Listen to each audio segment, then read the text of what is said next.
हाय, hello, नमस्कार सर्वांना. मी Deepa. Deepa non veg चॅनलमध्ये तुमचे सर्वांचे स्वागत आहे. तर आज वार आहे रविवार.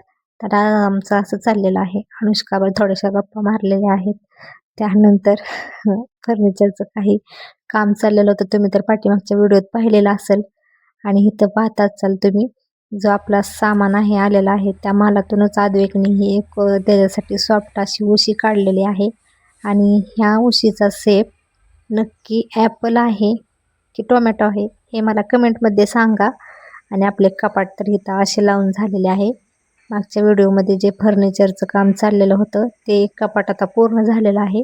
आणि ते असं व्यवस्थित असं सेट झालेलं आहे. टी व्हीसाठी लावलेलं आहे. तर एकदम छान वाटत आहे आणि कलरही खूप छान आहे.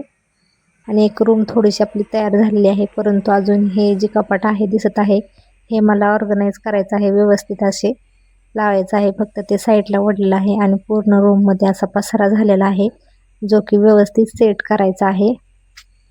तर चला, तर म्हणलं तुमच्याबरोबर एवढं तरी शेअर करूया. ज्यावेळेस हे नेक्स्ट व्हिडिओमध्ये मी तुम्हाला दाखवलं कपाट कसं ॲडजस्ट केलेलं आहे कमी जागेमध्ये. तर आता हे माझं पाहत असाल तुम्ही, सोमवारचा सकाळचा दिवस आहे. पूर्ण स्वयंपाक वगैरे झालेला आहे. माझं घरातलं सगळं सकाळचं काम आवरलेलं आहे. इथं स्वयंपाक भांडी वगैरे घासून झालेले आहेत माझी स्वयंपाकाची. मी व्यवस्थित असं तुम्हाला सर्व दाखवत आहे, जेणेकरून माझं किचनमध्ये तर काहीसुद्धा काम राहिलेलं नाही. पूर्ण असं साफ वगैरे झालेलं आहे कट्टाही करून. आणि स्वयंपाक पण झालेला आहे. तर पुढे आता तुम्हाला व्हिडिओ दिसेलच. मला जायचं आहे अनुष्काला घेऊन क्लासला. तिला मी सोडणार आहे 10 वाजता क्लासला. आणि तिथून पुढं माझं पण एक काम आहे ते मी करणार आहे. तर चला म्हणलं. आणि सर्व रूम हे आपल्या व्यवस्थित अशा साफ करून झालेल्या आहेत. आता कपाट हे लावून झालेलं आहे इथं व्यवस्थित. असे एक साईड त्याला घेतलेली आहे कॉर्नरला. आणि सर्व कपाट असे ॲडजस्ट करून लावलेले आहेत. एकदम छान आता लुक रूमचा आलेला आहे. आणि फायनली सर्व सामान हे व्यवस्थित दिसत आहे आता. तर चला म्हणलं थोडंसं शेअर करूया. तर त्यानंतर इथं सर्व रूम हे अशा साफ वगैरे करून झालेले आहेत, झाडून वगैरे पुसून. मशीन ही झालेली आहे.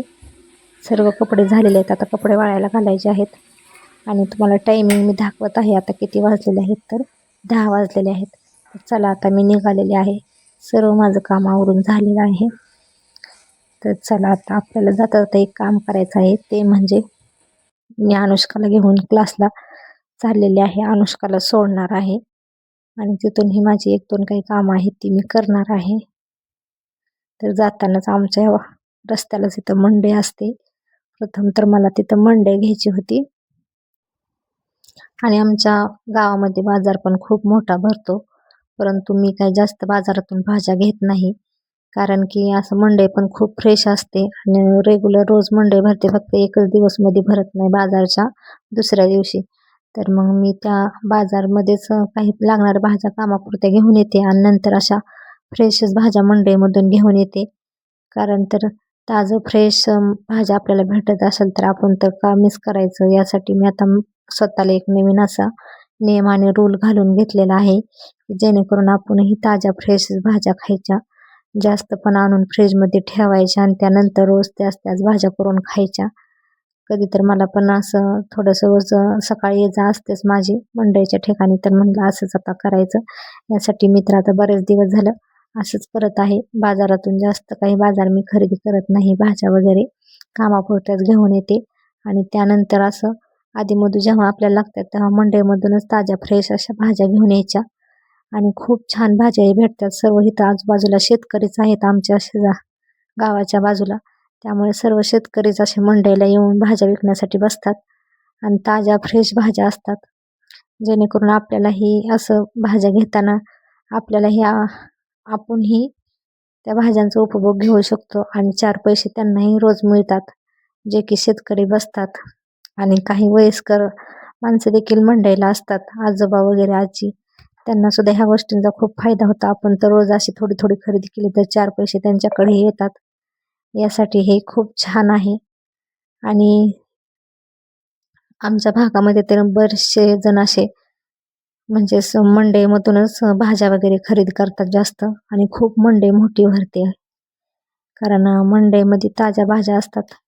जास्त 8 दिवसाची एकदम भरून ठेवण्यापेक्षा जसं आपल्याला लागेल तसं घेऊन यायचं.